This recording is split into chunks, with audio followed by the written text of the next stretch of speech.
Everyone, welcome to brain child IAS academy. जैसा कि आप लोगों को पता है कि बजट सेशन हमारा स्टार्ट हो चुका है आज से। ठीक है। और आज के दिन ही यानी first day of budget session finance minister Nirmala Sitharaman ने इकोनॉमिक सर्वे को इंट्रोड्यूस किया है, प्रेजेंट किया है पार्लियामेंट में। ठीक है।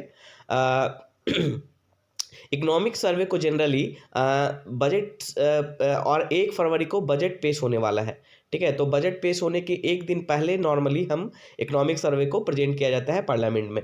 ठीक है। और ये जो कन्वेंशन है हम 1964 से फॉलो करते आ रहे हैं। और 1964 से पहले क्या था कि इकोनॉमिक सर्वे और बजट को एक साथ ही पेश किया जाता था, एक साथ ही इंट्रोड्यूस किया जा सकता था पार्लियामेंट में। लेकिन 1964 के बाद ये हमने कन्वेंशन फॉलो किया है कि इकोनॉमिक सर्वे को एक दिन पहले ही हम पार्लियामेंट में पेश करते हैं। तो इकोनॉमिक सर्वे होता क्या है? ठीक है।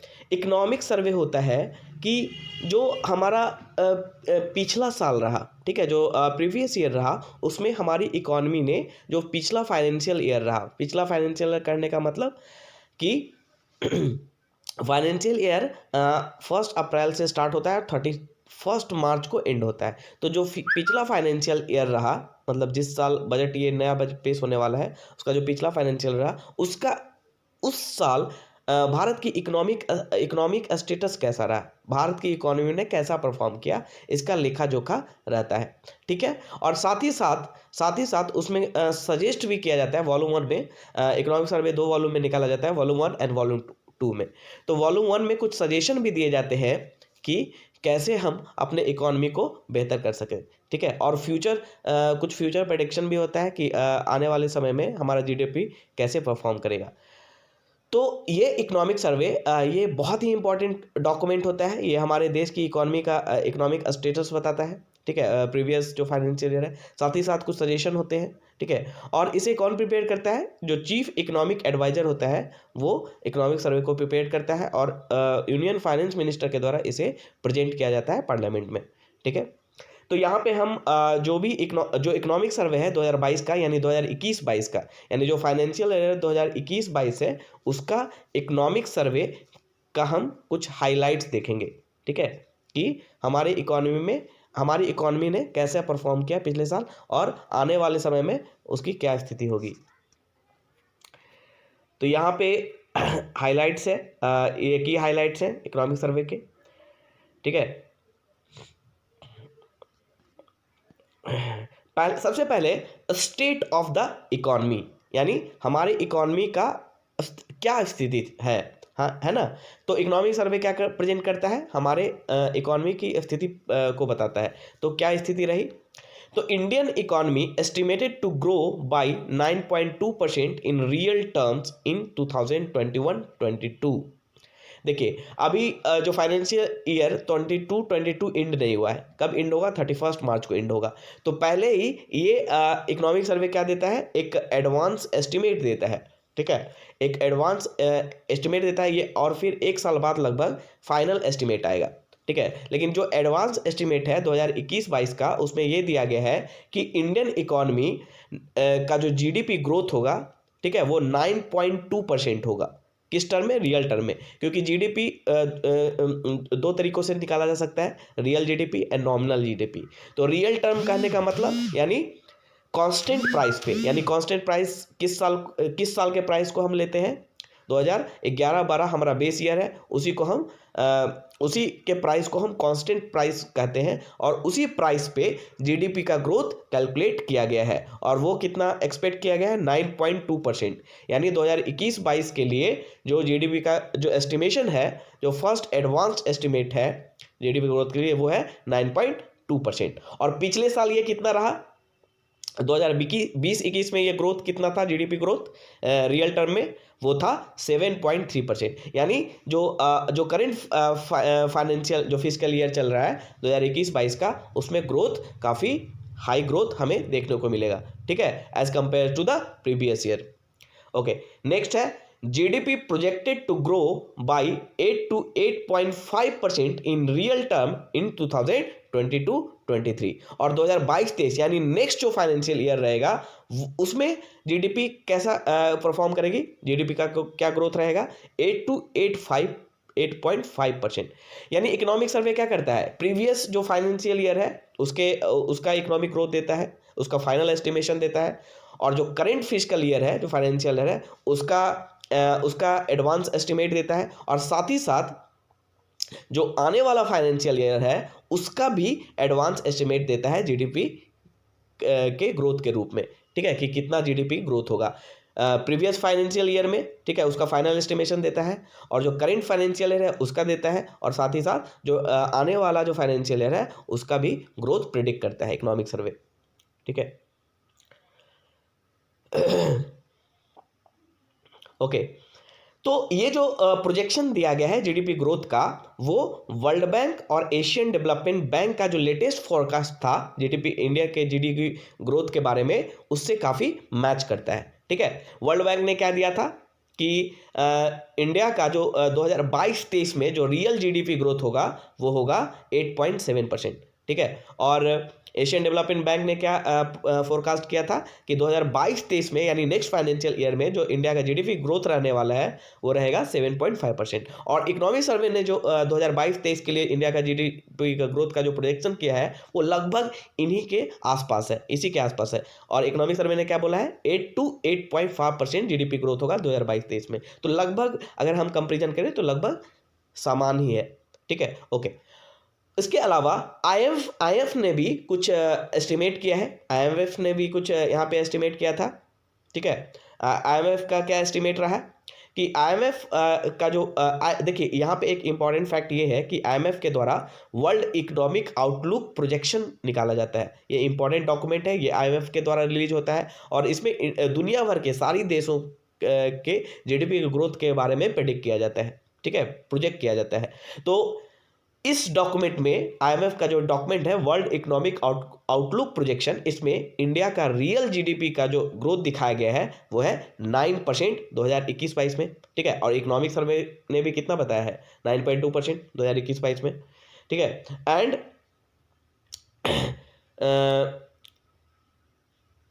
2022-23 के लिए भी 9% दिया है आईएमएफ ने। ठीक है, एंड एट 7.1% इन 2023-24, और 23-24 के लिए 7.1% आईएमएफ ने प्रिडिक्ट किया है। और आईएमएफ ने ये बोला है कि इंडिया फास्टेस्ट ग्रोइंग इकोनॉमी में सबसे one of the make India the fastest growing major economy, यानी मेजर इकोनॉमी में India will be the fastest growing economy, यानी जितने भी मेजर इकोनॉमी है उनमें से इंडिया सबसे फास्टेस्ट ग्रोइंग इकोनॉमी रहेगा अगले आने वाले 3 सालों में। ओके, अब यहाँ पे एग्रीकल्चर एंड एलाइड सेक्टर की स्थिति देखते हैं, क्योंकि हमारे इकोनॉमी में बहुत सारे सेक्टर्स हैं। ठीक है, primary sector, secondary sector, tertiary sector, है ना, क्वाटनरी सेक्टर। तो प्राइमरी सेक्टर में हमारा एग्रीकल्चर एलाइड सेक्टर आता है। तो जनरली अगर डिवाइड करते हैं हम इकोनॉमिक सेक्टर्स को, इकोनॉमिक जो सेक्टर्स हैं उनको जनरली 3 टाइप्स से डिवाइड किया जाता है। ठीक है, primary sector, secondary sector and tertiary sector, यानी एग्रीकल्चर, दूसरा इंडस्ट्री और तीसरा सर्विस सेक्टर। तो एग्रीकल्चर में सबसे पहले ग्रोथ देखते हैं। तो agriculture and allied sector expected to grow by 3.9%। ठीक है, industry by 11.8% and service sector by 8.2% in 2021-22। तो ये ध्यान में रखना है आपको कि जो हमारा एडवांस एस्टिमेट है जो करंट फाइनेंशियल ईयर है 2021-22 के लिए, तो उसमें एग्रीकल्चर सेक्टर के लिए क्या ग्रोथ बताया गया है 3.9%, इंडस्ट्री के लिए 11.8% और सर्विस सेक्टर के लिए 8.2% बताया गया है। यानी सबसे ज़्यादा जो ग्रोथ दिख रहा है 2021-22 में वो इंडस्ट्री सेक्टर में दिख रहा है 11.8%। ओके, ये हमारे लिए बहुत ही अच्छी बात है, क्योंकि इंडिया ने काफ़ी कदम उठाए हैं इसके रिस्पेक्ट में।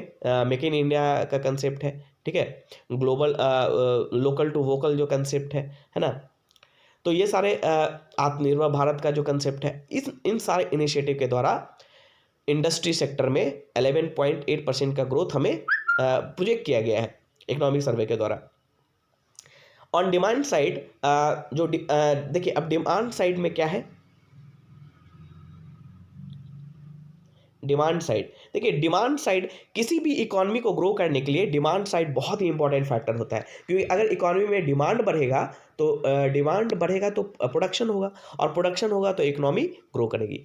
ठीक है, तो डिमांड साइड में अगर देखें तो कंजम्पशन जो है वो एक्सपेक्ट किया जा रहा है कि 7% उसमें ग्रोथ होगा कंजम्पशन में। कंजम्पशन क्या होता है, हम कितना कंज्यूम करते हैं, तो हम जितना कंज्यूम करेंगे उतना ही हम डिमांड करेंगे और उतना ही प्रोडक्शन होगा। तो अगर हमारा कंजम्पशन बढ़ता है, ठीक है, तो डिमांड बढ़ेगा, और डिमांड बढ़ेगा तो प्रोडक्शन, ऑब्वियसली प्रोडक्शन बढ़ेगा और हमारी इकोनॉमी ग्रो करेगी।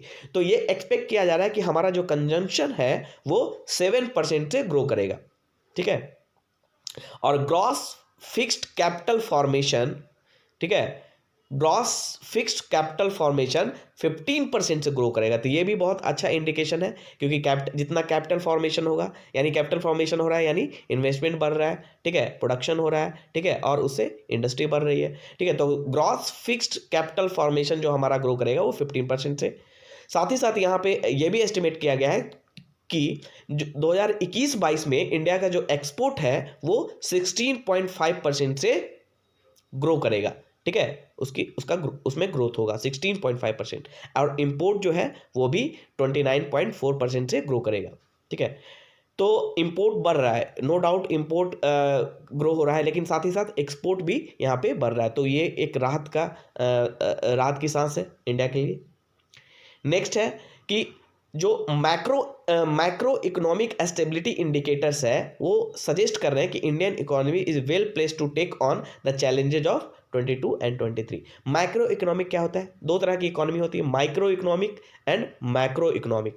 माइक्रो मतलब कि वैसी चीज़ें जो कि जैसे कि इन्फ्लेशन, ठीक है, माइक्रो इकोनॉमिक जैसे कि इन्फ्लेशन, ठीक है, या फिर जीडीपी, ठीक है। लेकिन जो मैक्रो इकोनॉमिक होता है, मैक्रो इकोनॉमिक मतलब लार्ज वे में, ठीक है, पूरे इंडिया को अगर लेकर चलें तो उस वे में अगर हम मैक्रो इकोनॉमिक देखें, लेवल पे देखें, तो इंडिया आने वाले चैलेंज को फेस करने में सक्षम है अकॉर्डिंग टू इकोनॉमिक सर्वे।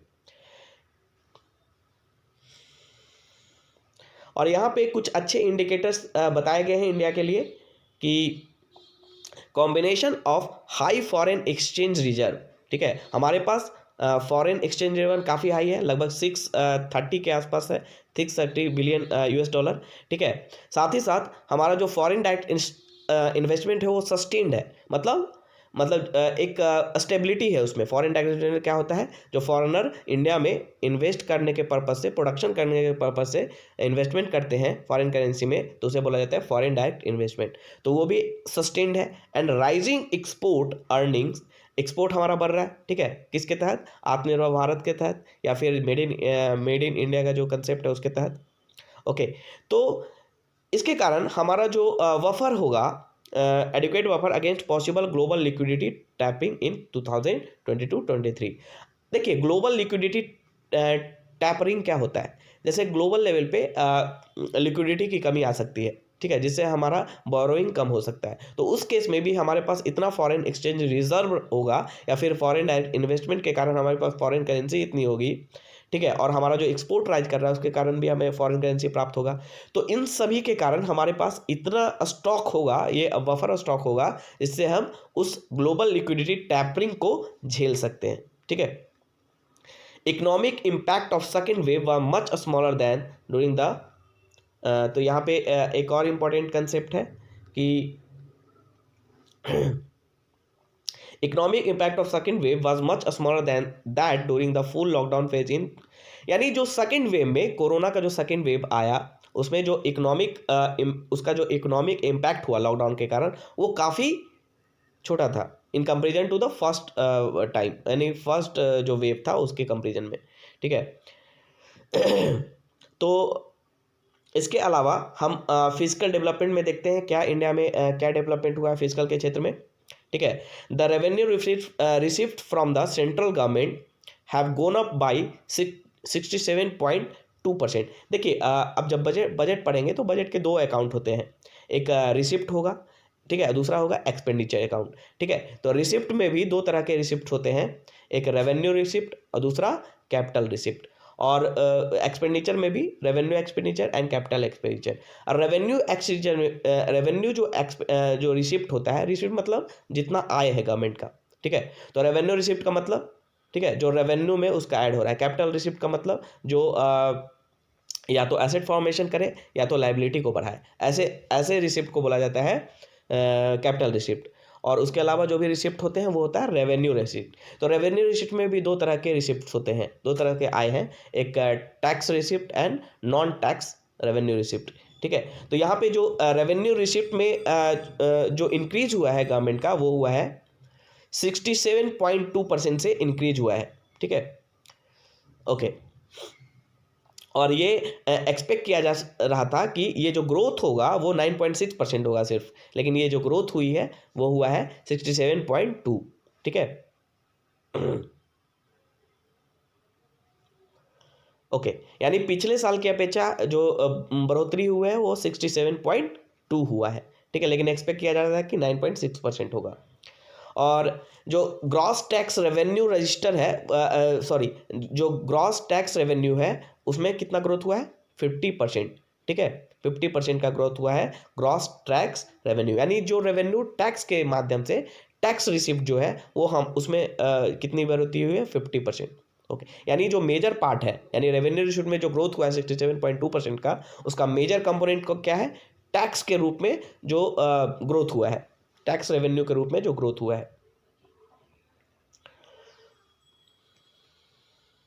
ठीक है। और ये जो सस्टेन्ड रेवेन्यू कलेक्शन है या फिर और जो टारगेटेड एक्सपेंडिचर पॉलिसी है, ठीक है, उसके कारण जो हमारा फिस्कल डेफिसिट है वो अप्रैल टू नवंबर 2021 का वो 46.2% ऑफ बजट एस्टिमेट, यानी जो हमने एस्टिमेट किया था, जो हमने पिछले साल के बजट में जो हमने एस्टिमेट किया था, मतलब बजट 2021-22 में हमने एस्टिमेट किया था कि हमारा फिस्कल डेफिसिट इतना रहने वाला है, उसका 46, सिर्फ 46.2% ही वो फिस्कल डेफिसिट हमें प्राप्त हुआ है। फिस्कल डेफिसिट क्या होता है, फिस्कल डेफिसिट का मतलब होता है जो हम खर्च कर रहे हैं, जो हमारा रिसिप्ट है, यानी जो हमें हमारे पास आ रहा है, उनके बीच का डिफरेंस, उसे कहा जाता है फिस्कल डेफिसिट, ठीक है।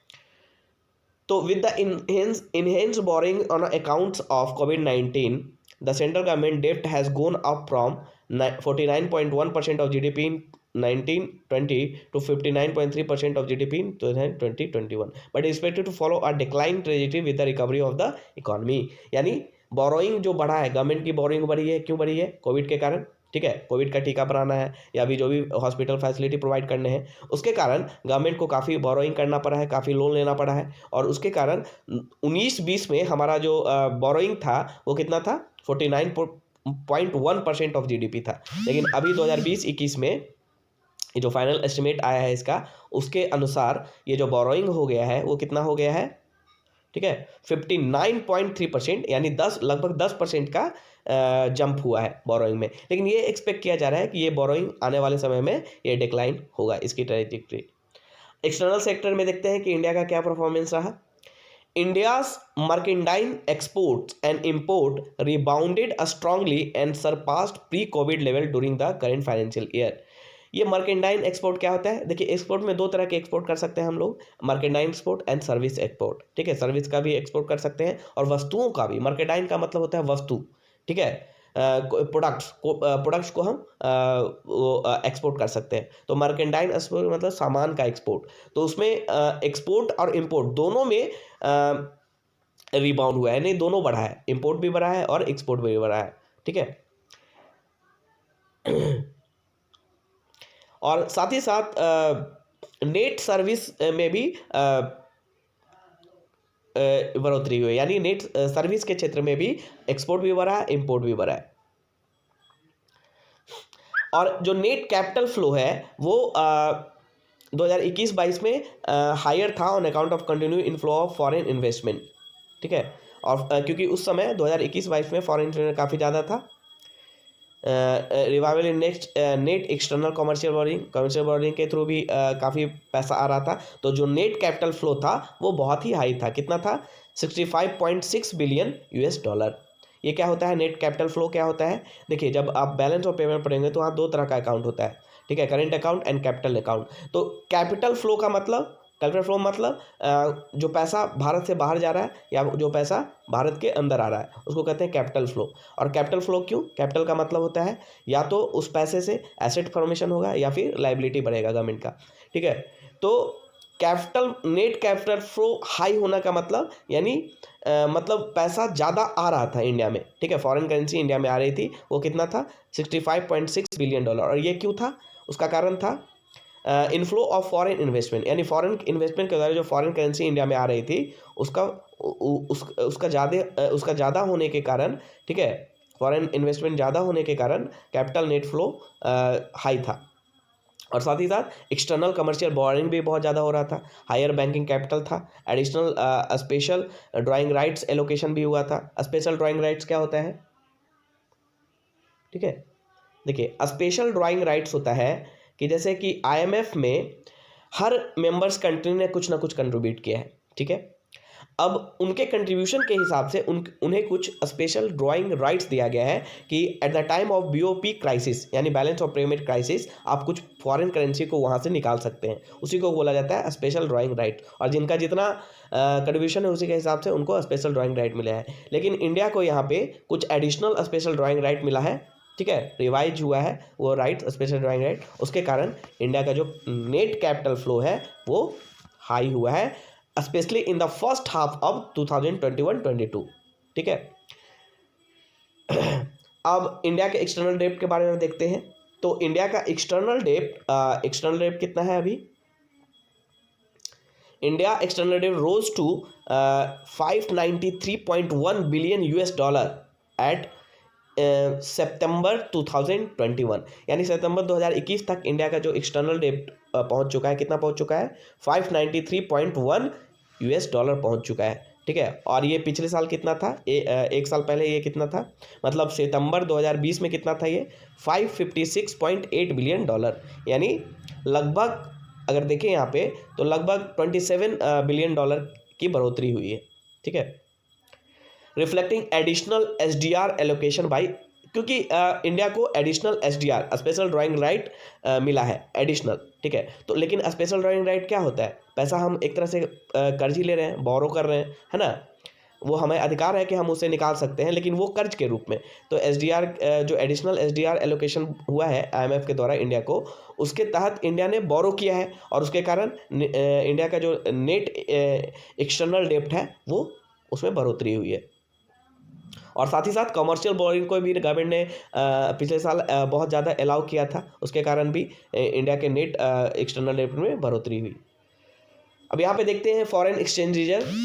तो फॉरेन एक्सचेंज रिजर्व कितना हुआ है, $600 बिलियन क्रॉस किया है। फॉरेन एक्सचेंज रिजर्व क्या होता है, फॉरेन करेंसी के रूप में हम एक रिजर्व रखते हैं जो सेंट्रल बैंक के पास होता है, आरबीआई के पास होता है। उसमें चार चीज़ें होती हैं, एक होता है फॉरेन करेंसी एसेट, दूसरा होता है गोल्ड रिजर्व, तीसरा होता है स्पेशल ड्राइंग राइट और other reserves with the IMF, ठीक है। तो ये चार चीज़ें फॉरेन एक्सचेंज रिजर्व्स का पार्ट होता है। और फॉरेन एक्सचेंज रिजर्व हमें बैलेंस ऑफ पेमेंट क्राइसिस के टाइम में हमें हेल्प करता है, हमारी जो करेंसी है उसकी वैल्यू को मेंटेन रखने में वो मदद करता है, ठीक है। तो अभी इंडिया के पास फॉरेन एक्सचेंज रिजर्व कितना है, $600 बिलियन को क्रॉस कर गया है फर्स्ट हाफ में ही 2021-22 के।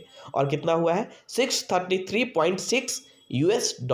तो ये याद रखेंगे, $633.6 बिलियन हमारा अभी का फॉरेन एक्सचेंज रिजर्व है, ठीक है, दिसंबर 2021 के अनुसार, 31 दिसंबर 2021 के अनुसार, ठीक है। और नवंबर 2021 के अनुसार अगर देखें तो इंडिया क्या है, fourth largest forex reserve holder है पूरे वर्ल्ड में, चौथा सबसे बड़ा फॉरेक्स रिजर्व होल्डर है, ठीक है, आफ्टर चाइना, जापान, स्विट्जरलैंड, ठीक है। यानी फर्स्ट नंबर पे चाइना है जिसके पास सबसे बड़ा फॉरेक्स रिजर्व है, उसके बाद जापान है, उसके बाद स्विट्जरलैंड है और फोर्थ नंबर पे इंडिया है।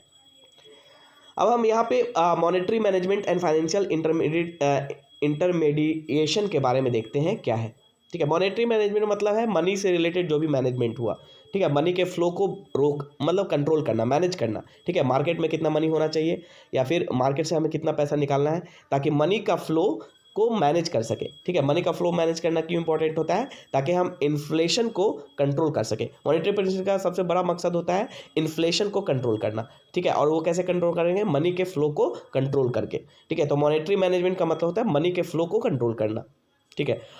ओके, तो पहला क्या है? The liquidity in the system remain in surplus, ठीक है। हमारे जो सिस्टम में लिक्विडिटी होने का मतलब यानी मनी का फ्लो सरप्लस है, ठीक है। हमारे मार्केट में इतना मनी है, सरप्लस है कि वो हमारे ग्रोथ को ड्राइव कर सकते हैं, ठीक है। तो लिक्विडिटी सिस्टम में सरप्लस में है, मतलब लिक्विडिटी मतलब जो नोट्स हैं, जो करेंसी है मार्केट पे सरप्लस में है, ठीक है, वो सफिशिएंट है। अगर इसे हम ज़्यादा करते हैं तो इससे क्या होगा? इन्फ्लेशन बढ़ेगा, क्योंकि लोगों के पॉकेट में पैसा आएगा और वो डिमांड करना स्टार्ट कर देंगे। तो जो मनी का फ्लो है वो सरप्लस में है, वो मतलब सस्टेन्ड वे में है। Repo rate was maintain at 4% इन 2021-22। 2021-22 में रेपो रेट को 4% रखा गया है, ठीक है। रेपो रेट क्या होता है? रेपो रेट वह रेट होता है जिस रेट पे बैंक आरबीआई से लोन लेते हैं, ठीक है। आरबीआई मान लीजिए किसी बैंक को ज़रूरत है पैसे की, तो वो क्या करेगा? आरबीआई से लोन लेगा और जिस रेट पे, जिस इंटरेस्ट रेट पे वो लोन लेगा उसे कहा जाता है रेपो रेट। तो रेपो रेट को 4% रखा गया है 2021-22 में।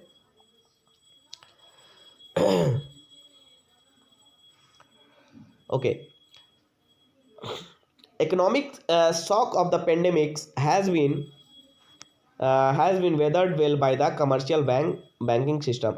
कमर्शियल बैंकिंग सिस्टम के द्वारा इकोनॉमिक शॉक को उसको शॉक को एब्जॉर्ब कर लिया गया है, ठीक है, उसके इफेक्ट को कम कर दिया गया है।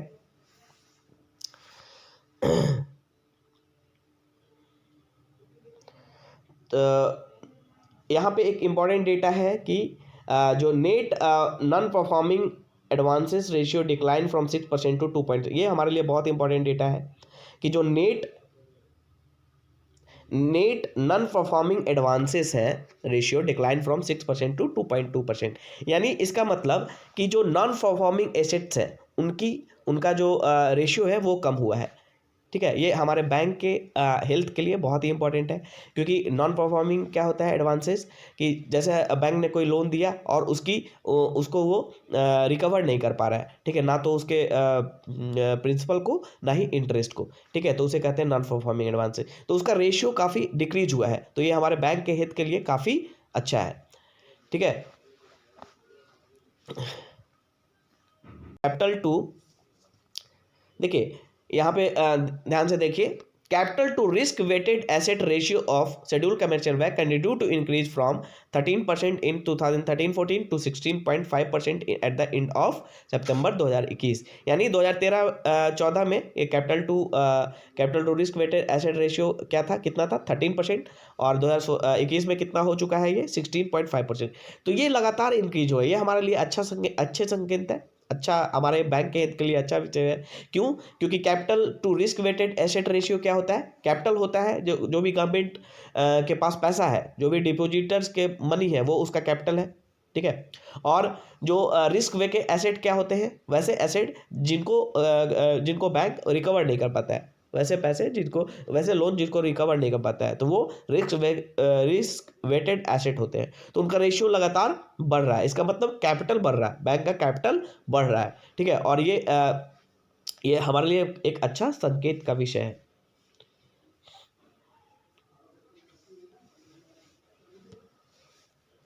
और यहाँ पे देखें सेंसेक्स और निफ्टी में भी काफ़ी उछाल आ रहा है, ठीक है। और अपने पीक पे ये पहुंचा है अक्टूबर 2021 में, तो ये भी हमारे लिए अच्छा संकेत है। यानी हमारा जो सेकेंडरी मार्केट है, secondary money market, primary market तो पब्लिक मार्केट होता है, ठीक है। जो सेकेंडरी मार्केट है, मनी मार्केट, उसको शेयर मार्केट बोलते हैं, और वो बहुत अच्छा परफॉर्म कर रहा है इस हिसाब से। ओके, अब हम इन्फ्लेशन की कुछ बातों को देखते हैं। इन्फ्लेशन का क्या स्टेटस रहा है? तो the average headline CPI combined inflation moderate to 5.2% in 2021-22 from 6.6% in the corresponding period of, यानी 2020-21 में ये जो CPI combined inflation है, जो मेन इन्फ्लेशन जिसे मेजर करते हैं रिटेल सेक्टर में इंडिया में, वो है CPI कंबाइंड इन्फ्लेशन, ठीक है। तो वो कितना है 2021-22 के लिए 5.2% है। और अगर हम प्रीवियस से देखें 2020-21 में तो ये 6.6% था, यानी काफ़ी इंप्रूवमेंट हुआ है, ठीक है। CPI रिटेल के जो डिक्लाइन हुआ है हेडलाइन इन्फ्लेशन में, ठीक है, हेडलाइन इन्फ्लेशन में हम फूड इन्फ्लेशन साथ ही साथ जो भी दूसरे तरह के इन्फ्लेशन है वो सारे इन्फ्लेशन को इसमें ऐड किया जाता है हेडलाइन इन्फ्लेशन में। कोर इन्फ्लेशन में फूड इन्फ्लेशन को नहीं लिया जाता है, ठीक है, लेकिन हेडलाइन इन्फ्लेशन में सारे इन्फ्लेशन को ऐड किया जाता है, चाहे वो फूड से रिलेटेड हो या दूसरे वस्तुओं से हो, ठीक है। तो हेडलाइन इन्फ्लेशन कितना हुआ है 2021-22 में 5.2%, लेकिन अगर 2020-21 की बात देखें तो उस समय कितना था 6.6%, यानी इसमें काफ़ी इन्फ्लेशन हुआ है और ये विद इन द रेंज है। हमने एक रेंज फिक्स करते हैं हम लोग मॉनेटरी पॉलिसी के अंतर्गत कि इन्फ्लेशन को 2 से 6% के बीच में रखना है, यानी 4 प्लस माइनस 2 इसी रेंज में इन्फ्लेशन होना चाहिए और इसी रेंज में इन्फ्लेशन कंटेंट है। और ये जो डिक्लाइन हुआ है हेडलाइन इन्फ्लेशन में 2020-21 की तुलना में वो फूड इन्फ्लेशन में कमी आने के कारण हुआ है, क्योंकि हमने देखा था पिछले साल फूड इन्फ्लेशन काफ़ी हाई था, लेकिन इस साल फूड इन्फ्लेशन कम होने के कारण जो हेडलाइन CPI इन्फ्लेशन है वो कम हुआ है।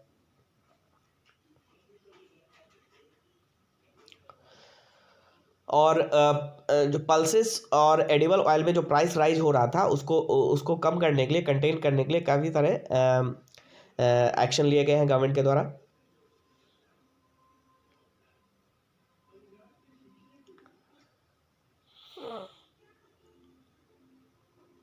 ओके,